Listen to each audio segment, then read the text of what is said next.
The prairie evening breathed softly, as though the land itself were holding its breath for what was about to unfold.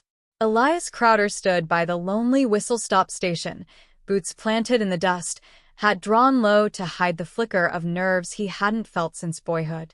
He had expected an ordinary woman, quiet, practical, someone who might fill the empty spaces of his life without stirring its settled dust.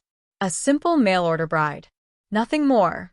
But when the train sighed to a halt and its steam curled into the amber light, the woman who stepped down did not belong to the shape of any expectation. Marigold Finch moved like a poem written in the margins of a hard world, gentle yet sharpened by secrets. Her suitcase was small, but her presence felt vast. Elias felt something shift inside him, like a long-shuttered window cracking open to let in air he didn't know he'd been starving for.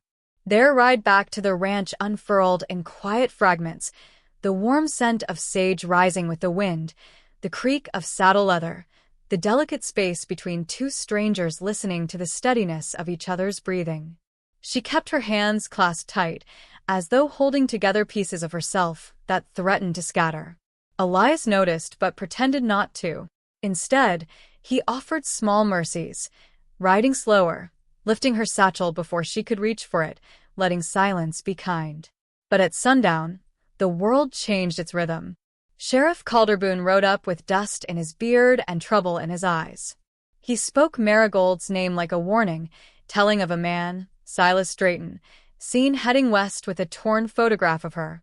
Marigold's breath hitched. Elias felt the truth shiver through her. And then came the sound, low, distant hoofbeats rolling across the valley. Elias stepped in front of her without thinking, his pulse thundering like a drum wrapped in velvet. For the first time in years, he felt the fierce clarity of choosing to protect something fragile, something worth risking the dark for. The horizon burned gold as the riders approached, shadows lengthening, carrying the weight of the past toward them like a storm about to break.